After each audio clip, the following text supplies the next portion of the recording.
설교문을 작성할 때 가장 먼저 뭐를 하는지 혹시 아십니까? 제가 여러분들의 어떤 직업을 제가 경험해 보지 못해서 여러분들의 어떤 그런 사업장에서 일터에서 어떤 일을 어떻게 하시는지는 또 제가 잘 모르겠습니다만은, 마찬가지로 또 저희 같은 목사들이 설교문을 준비할 때 어떤 과정을 거치는지 아마 잘 모르실 겁니다. 물론 당연히 기도를 가장 먼저 해야겠죠. 기도하면서 준비해야겠지만, 그렇게 기도를 하면서 가장 먼저 하는 일은 설교 본문을 정하는 것입니다. 오늘날 우리가 보는 성경은 장과 절이 구분되어 있고 또 적당히 소제목이 붙어 있어서 우리가 보기 편하게 구분이 되어져 있습니다. 그런데 원래 성경 원문에는 장도 없고 절도 없고 소제목도 없습니다. 이렇게 세세하게 절이 나뉘어져 있는 것은 적어도 16세기 이후로 이제 성경을 찾자고 하는데 그 두꺼운 성경을 어떻게 이렇게 효율적으로 찾을 수 있겠습니까? 그래서 16세기가 지나서야 겨우 이제 절이 붙기 시작했습니다. 그 전에는 그런 장이나 절 구분이 없었습니다. 그러니 때로는 장과 절 구분이 어색한 곳이 있습니다. 성경을 많이 보시는 분들은 아니 절이 왜 이렇게 끊겼지? 장이 왜 이렇게 끊겼지? 라고 느끼시는 부분이 있을 텐데요. 그런 부분이 당연히 있을 수밖에 없습니다. 그래서 긴 하나의 성경의 본문을 임의로 앞과 뒤를 자르는 것부터가 이미 설교가 시작된 것입니다. 긴 하나의 본문에서 내가 이 토막만 얘기하겠다 라는 것부터가 사실은 설교가 시작된 것이지요. 누군가에게 예쁜 장미꽃 한 송이를 받는 건 너무 로맨틱하고 행복한 일입니다. 내 옆에 장미꽃 한 다발을 들고 있는 사람을 보기 전까지는 그렇습니다. 그러니까 내가 어떤 상황에 있는지, 어떤 문맥에 있는지에 따라서 꽃 한 송이가 너무 행복할 수도 있고요, 너무 초라할 수도 있습니다. 마찬가지로 성경 본문의 경계를 정한다는 것도 그렇습니다. 이 본문만을 토막 내서 볼 때는 보이지 않았던 것들이 조금 더 넓은 문맥을 본다면 그전에는 볼 수 없었던 부분들이 보이기 시작합니다. 이 말씀들이 괜히 붙어 있는 게 아니었구나 라는 것을 깨닫게 됩니다. 우리가 보는 성경으로 창세기 21장은 여러분 성경에서 보시다시피 1절부터 7절까지가 소제목이 하나가 붙어 있을 것이고요. 그 다음에 8절부터 21절까지가 또 다른 이야기의 소제목이 붙어 있을 것입니다. 우리가 보는 성경은 그렇게 소제목이 나뉘어져 있는데, 오늘은 그 구분을 깨고 앞의 이야기와 뒤의 이야기를 이어서 보려고 합니다. 먼저 본문 6절에서 7절 말씀을 한번 보도록 하겠습니다. 제가 읽겠습니다. 사라가 이르되 하나님이 나를 웃게 하시니 듣는 자가 다 나와 함께 웃으리로다. 또 이르되 사라가 자식들을 젖먹이겠다고 누가 아브라함에게 말하였으리오마는 아브라함의 노경에 내가 아들을 낳았도다 하니라 라고 말씀합니다. 아브라함의 노년에, 사실은 아브라함의 노년도 대단한 일이긴 하지만 이 그의 아내였던 사라의 노년에 아이를 갖게 되었습니다. 사라의 나이가 무려 90세입니다. 개인적인 생각으로는 노사는 둘째 치고요, 90살 먹은 할머니가 도대체 이제부터 갓난아이를 어떻게 키울 수 있을까, 그런 걱정이 들지만 여하튼 오랜 시간 아이를 기다렸던 아브라함과 사라에게는 기쁜 일이었습니다. 사라는 하나님께서 나를 웃게 만드셨다라고 고백합니다. 이전에 천사가 찾아와서 사라가 아이를 낳을 거다 라고 말했을 때도 사라는 웃었습니다. 비웃음까지는 아니었겠지만 허탈하고 허무한 웃음이었겠지요. 공허한 웃음이었습니다. 왜냐하면 그게 될 리가 없으니까요. 아마도 정말 공허하게 웃었을 것입니다. 그러나 결국 하나님은 사라가 진짜 웃을 수 있도록 만드셨습니다. 사라의 공허한 웃음을 꽉 찬 웃음으로 바꾸셨습니다. 그런데 세상에는 사라 같은 사람만 있지 않습니다. 물론 구약 성경은 세상에서 이스라엘 민족만 소중하다고 말하는 것 같습니다. 이스라엘 민족이 아닌 다른 민족은 별로 필요하지 않다라고 말하는 것 같습니다. 그래서 아브라함에게 약속하신 그 아들을 중심으로 이야기가 흐르고, 그리고 하나님의 마음에 합한 다윗 왕을 중심으로 이야기가 흐르고, 그리고 하나님께서 친히 나의 장자다라고 말씀하신 그 이스라엘 민족을 중심으로 구약 성경은 흐릅니다. 마치 이스라엘 민족만 중요하지 그 외의 민족은 나는 별로 소중하게 생각하지 않아 라고 말씀하시는 듯합니다. 그러나 이스라엘 중심으로 흐르는 구약 성경의 그 흐름은 마치 티백 같은 것입니다. 이스라엘 민족만 소중해서 그런 것이 아니라 잘 만든 티백 하나가 컵 안에 그 많은 물들을 아름다운 맛있는 맛을 내게 하는 것 아니겠습니까? 티백을 정말 잘 만들어야 그 컵의 음료가 좋은 맛을 내게 되는 것 아니겠습니까? 그래서 컵 안에 모든 물을 바꾸려고 티백을 정성 들여 만드는 것처럼 모든 민족을 구원하시려고 이스라엘이라는 구원의 티백을 만드는 중이셨습니다.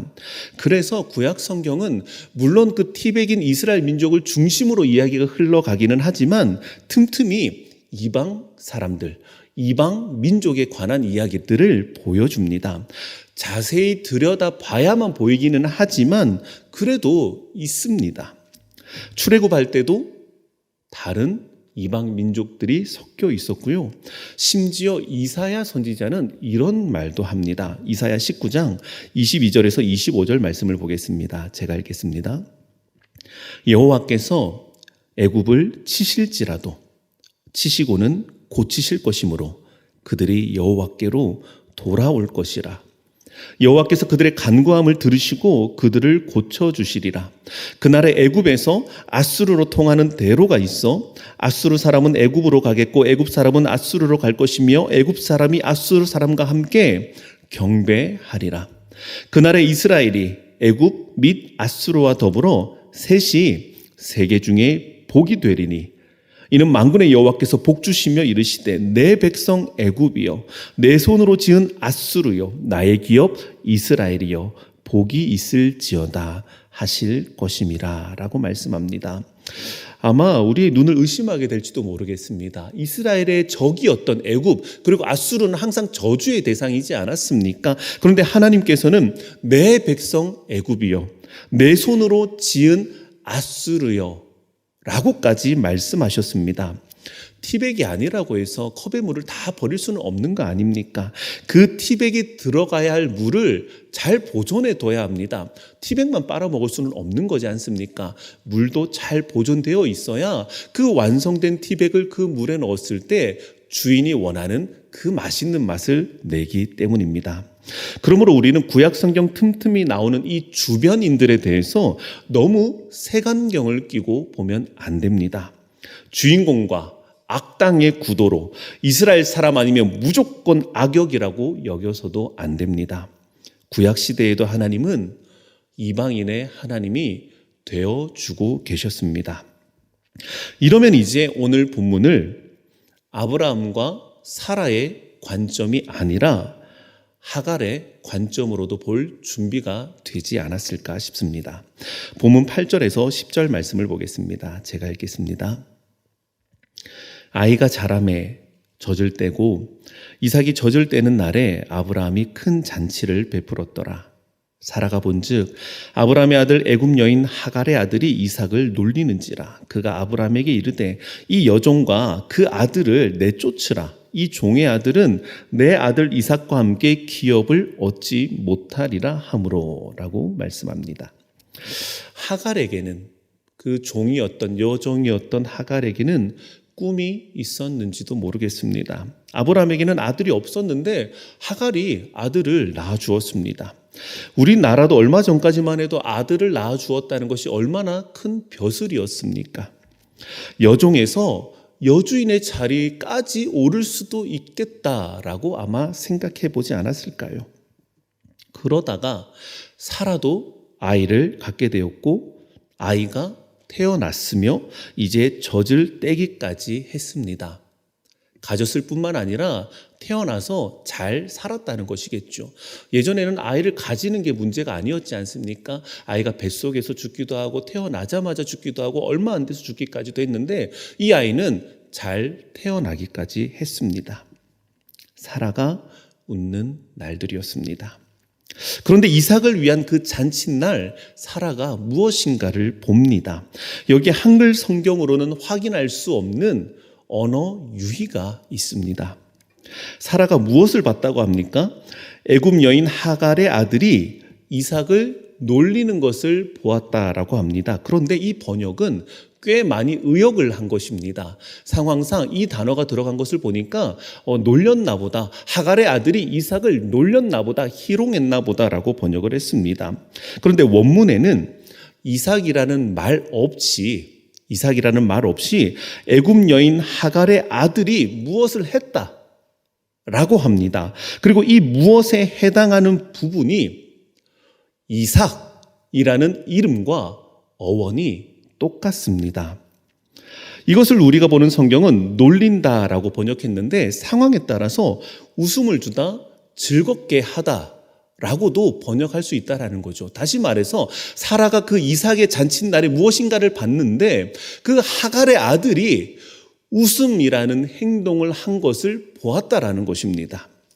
물론 이것이 이스마엘이 이삭을 조롱했다라고 번역할 수도 있습니다. 그러나 이스마엘의 행동을 굳이 이삭이라는 이름과 같은 어원을 써서 표현한 것을 볼 때 이스마엘이 이삭을 괴롭혔다라기보다는 이스마엘이 이삭보다 더 웃음이 되는 모습을 사라가 싫어했던 것이 아닐까 싶습니다.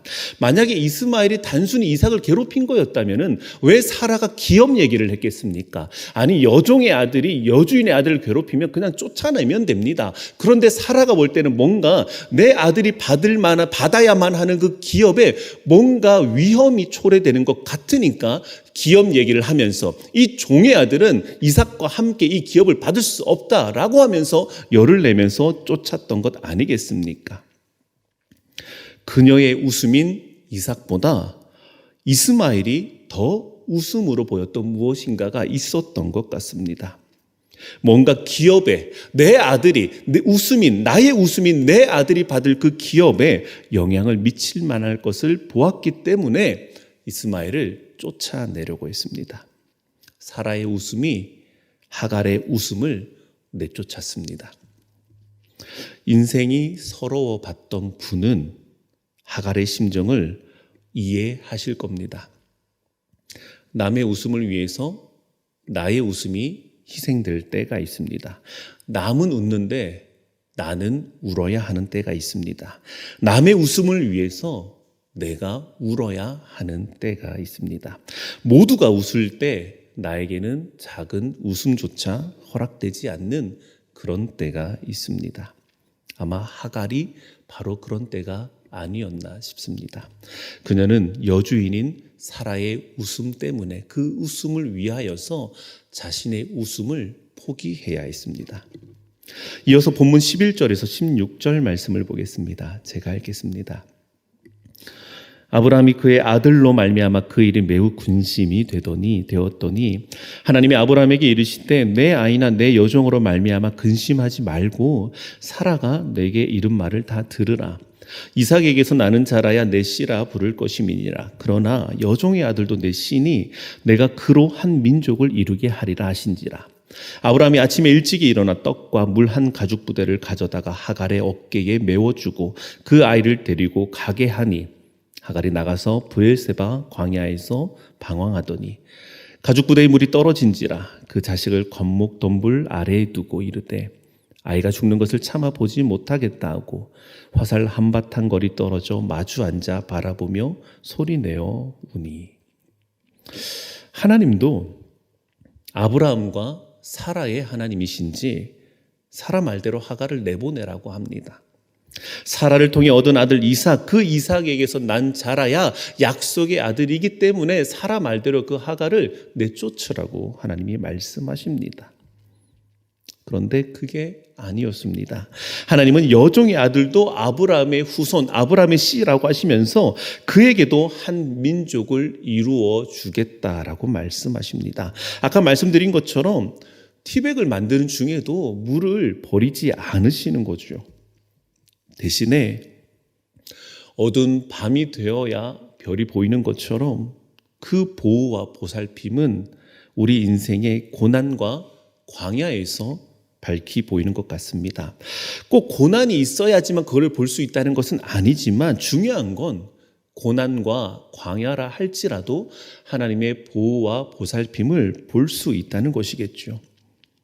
그렇게 하갈은 어디를 가야 하는지도 모른 채 길을 나섭니다. 이런 하갈에 비하면 아침에 일찍 일어나 이삭과 두 종과 또 번제로 드릴 나무를 나귀에 실었었던 아브라함은 훨씬 더 나은 것 같습니다. 훨씬 덜 외로워 보이지 않습니까? 하갈이 떠나는 그 장면을 생각해 보시고 이 다음 장에 나오는 아브라함이 그 길을 이삭을 바치기 위해서 모레아 산으로 떠나는 그 장면을 한번 비교해 보십시오. 아브라함은 차라리 낫겠다 싶습니다. 하갈은 떡과 물 한 가죽 부대를 어깨에 메고 아이를 데리고 나옵니다. 이삭이 젖을 땐 후라고 하니까 아마 이스마엘의 나이는 15살 전후였던 것 같습니다. 그 어린아이를 데리고 떡 하나 손에 들고, 본문을 보면 떡은 또 단수로 쓰였습니다. 많지 않았던 것 같습니다. 그리고 물이 든 가죽 부대 어깨에 맨 채 브엘세바 광야에서 방황합니다. 이 방황의 걸음이 얼마나 한 걸음도 떼지 못하는 방황이겠습니까? 방황이란 건 뭔가 이렇게 돌아야 되는 거 아닙니까? 그런데 갈 데가 없는데 어떻게 발걸음을 떼었겠습니까? 목적지가 있어야 오래라도 걸리는 거죠. 갈 곳이 있어야 힘들기라도 하는 거죠. 갈 곳 없는 방황이 얼마나 두려웠겠습니까? 심지어 물도 다 떨어졌습니다. 이제 남은 건 죽는 일 뿐입니다. 그러자 하갈은 관목 덤불 아래 아이를 두는데 이 둔다고 번역된 말은 좀 점잖게 번역이 된 거고요. 엄밀히 말하면 던지듯이 아이를 두었다는 것입니다. 아이를 관목 덤불 아래에 던졌다는 겁니다. 왜 그랬을까요? 왜 그렇게 아이를 나무 아래에 던지듯이 그 아이를 그렇게 급히 두었던 것일까요? 차마 아이가 죽는 것을 볼 수 없어서, 그렇다고 아이 앞에서 울고 싶지는 않아서 화살 한 바탕 거리만큼 떨어져서 소리내어 울었습니다. 화살 한 바탕이란 화살을 쏘아서 날아간 거리를 바탕이라고 한답니다. 화살은 참 멀리 날아갑니다. 그러나 표적을 향해서 날아가지요. 그런 것처럼 이 화살 한 바탕이라는 하갈과 이스마엘의 거리는 울음을 들키지 않을 만큼의 먼 거리였지만 울음의 표적이, 울음의 이유가 분명한 거리였습니다. 멀어서 그 이유를 잊은 거리가 아니라 그 이유가 표적처럼 분명한 그런 거리에서 하갈은 울었습니다. 하갈은 그 거리에서 이스라엘을 마주 앉아 바라보며 소리내어 울었습니다. 사라가 박대할 때도 들리지 않았던 이 하갈의 울음소리가 그 부유하던 아브라함에게서, 그렇게 돈 많고 부유하던 아브라함에게서 낙이 한 마리조차 얻어 타지 못하고 그렇게 아침 일찍 쫓겨날 때에도 들리지 않았던 하갈의 울음소리가 들립니다. 주인 앞에서, 사람 앞에서, 심지어 아들 앞에서 울지 못했던 그녀가 방황하는 광야에서 울었습니다. 화살 한 바탕만큼의 거리라 이스마엘도 알아차리지 못할 그 거리에서 하갈은 울고 있었습니다. 그때 한 음성이 들립니다. 본문 17절에서 19절을 보겠습니다. 제가 읽겠습니다. 하나님이 그 어린아이의 소리를 들으셨으므로 하나님의 사자가 하늘에서부터 하갈을 불러 이르시되 하갈아 무슨 일이냐 두려워하지 말라. 하나님이 저기 있는 아이의 소리를 들으셨나니 일어나 아이를 일으켜 내 손으로 붙들라. 그가 큰 민족을 이루게 하리라 하시니라. 하나님이 하갈의 눈을 밝히셨으므로 샘물을 보고 가서 가죽 부대에 물을 채워다가 그 아이에게 마시게 하였더라. 자세히 보시면 이 17절이 참 의아하다가도 소름 끼칠 만큼 놀라운 은혜를 발견하게 됩니다. 16절에서 누가 소리내어 울었습니까? 하갈이 소리내어 울었습니다. 그런데 17절에서는 하나님이 그 어린 아이의 소리를 들으셨다고 합니다. 여기서 어린 아이는 하갈을 가리키는 게 아닙니다. 심지어 한 번 더 반복해서 하나님의 사자의 말을 들려주는데 저기 있는 아이의 소리를 들으셨으니 두려워하지 말라고 합니다. 하갈이 그렇게 소리를 내서 울었는데 그러면 너의 그런 소리를 들었다, 그녀의 소리를 들었다 이렇게 이야기해야 그게 맞는 것 같은데 이스마엘의 소리를 들으셨다고 하니까 의아하다가도 이것이 진짜 참 은혜구나라는 것을 깨닫게 됩니다. 하갈이 소리내어 울었던 이유가 무엇이었습니까? 자기 팔자가 너무 기구해서 아들을 낳아줬는데도 결국에는 주인한테 쫓겨난 자기 팔자가 한스러워서 그렇게 소리내어 울고 있었습니까? 오늘 본문을 본다면 자기 아들 때문입니다. 쫓겨난 내 팔자가 아니라 차마 내 아들 죽는 걸 볼 수 없어서 화살 한바탕 거리 떨어져서 그래서 아무것도 해줄 수 없는 그 어미의 심정으로 그 거리에서 울고 있었습니다. 그런데 하나님이 그 아이의 소리를 들으셨다고 합니다. 맞습니다. 그게 정말 하갈의 마음의 깊은 소원이지 않았겠습니까? 내 울음소리를 들어달라는 게 아니라 제발 저 아이의 소리를 들어달라는 게 어미된 하갈의 마음이지 않았겠습니까? 설명하지 않아도 하나님은 알고 계셨습니다. 하갈이 뭐를 두려워하는지를 하나님이 잘 알고 계셨습니다. 하갈은 내 안의 아픔을 설명하지 않아도 헤아림을 받는 그런 경험을 했습니다. 아브라함이 눈을 들어 이삭을 대신할 순양을 발견하게 된 것처럼 하갈도 하나님이 눈을 밝혀주셔서 물을 찾게 하십니다. 사랑하는 여러분, 여호와 이레 아시죠? 여호와 이레.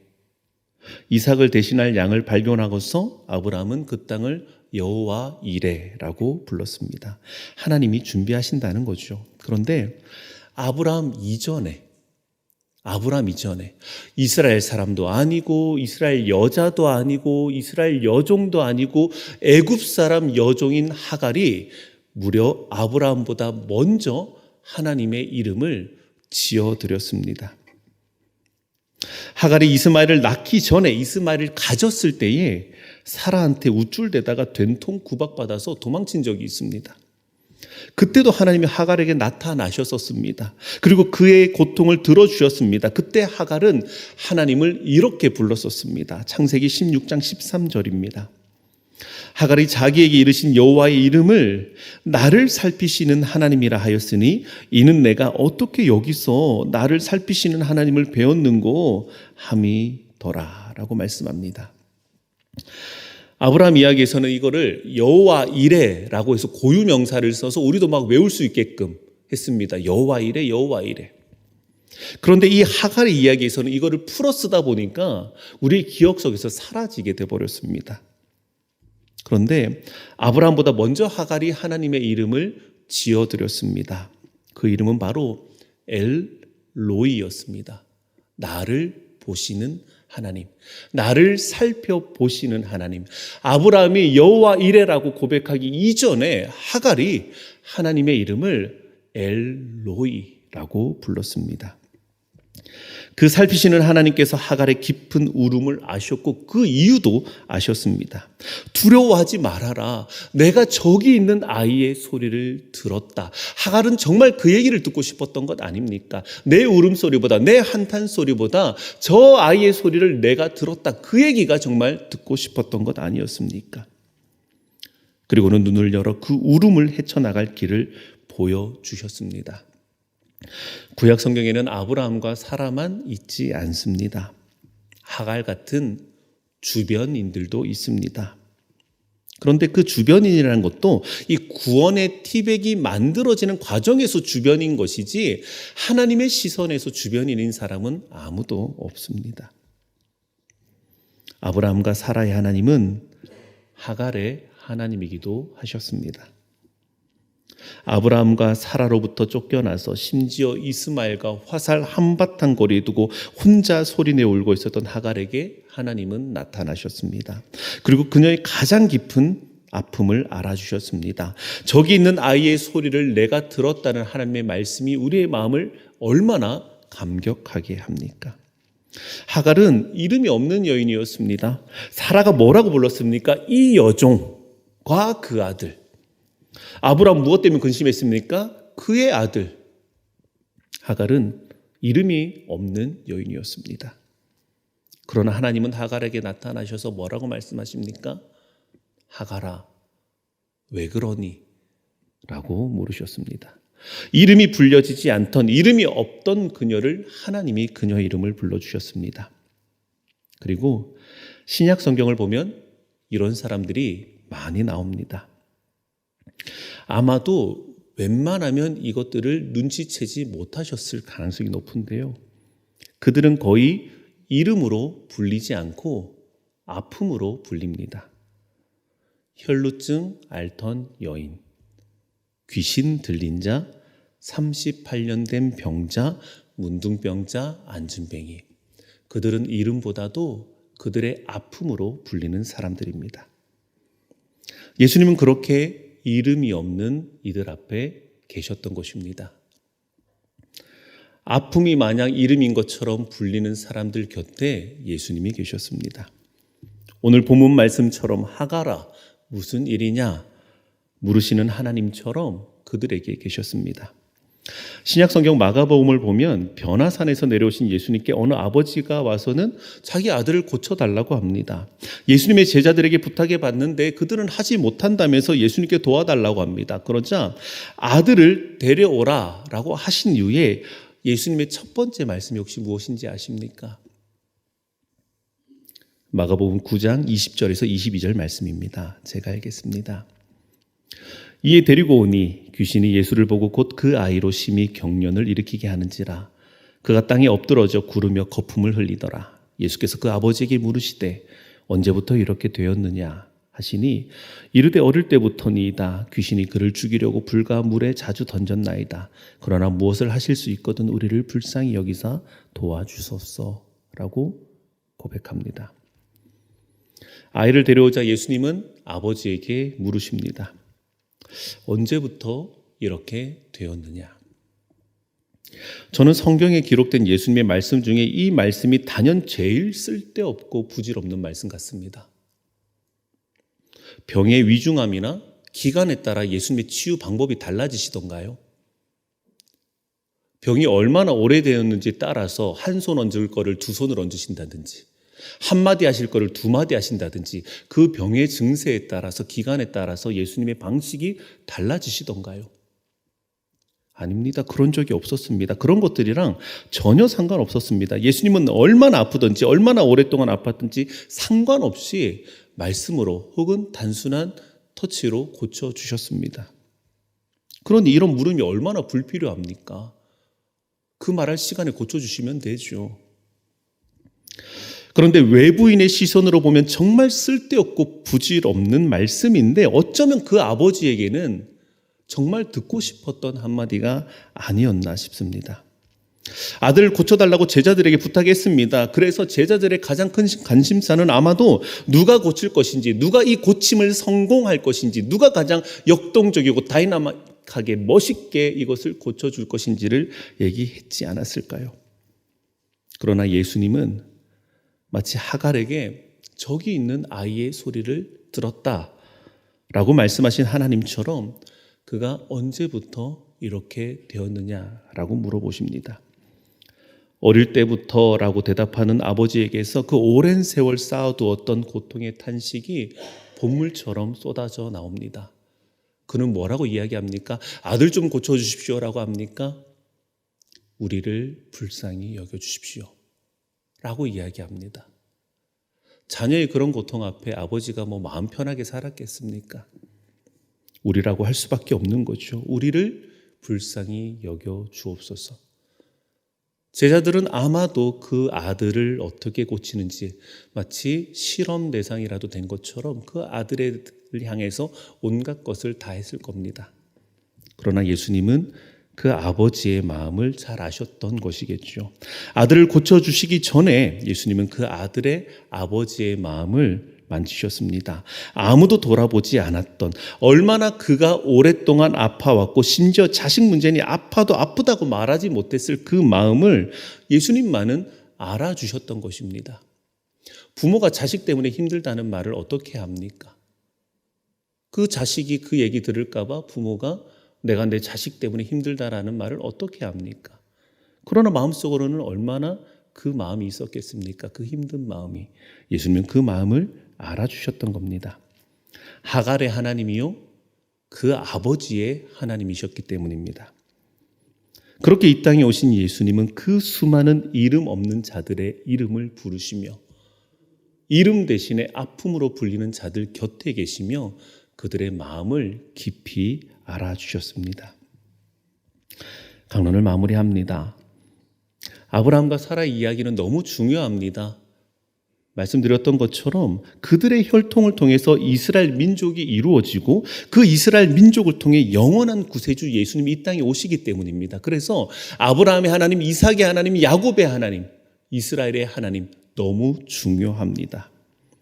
그러나 구약 성경조차도 주변에 있는 이들을 내팽개친 게 아닙니다. 아브라함의 하나님이 계셨지만 오히려 그 아브라함의 하나님 이전에 하갈의 하나님이 계셨습니다. 여호와 이레의 하나님도 계셨지만 엘로이의 하나님도 계셨습니다. 남들이 웃을 때 울어야 하는 분들 계시죠. 심지어 왜 울 수밖에 없는지 드러내지도 못하고 화살 한바탕 거리 떨어진 곳에서 홀로 울어야 하는 분들이 계시지요. 하나님의 위로가 꼭 전해지기를 바랍니다. 하갈아, 무슨 일이냐? 그녀의 이름을 부르며 다가오셨던 하나님께서 지금도 여러분의 이름을 부르며 다가오실 겁니다. 사람들은 여러분의 아픔으로 여러분의 이름을 짓지만 하나님만은 여러분들의 이름을 부르시며 그 아픔과 고통의 진짜 원인이 무엇인지를 헤아리시며 설명하지 않아도 미주알고절 모든 것을 다 말씀드리지 않아도 우리는 헤아린 바 되었다는 것을 기억하셨으면 좋겠습니다.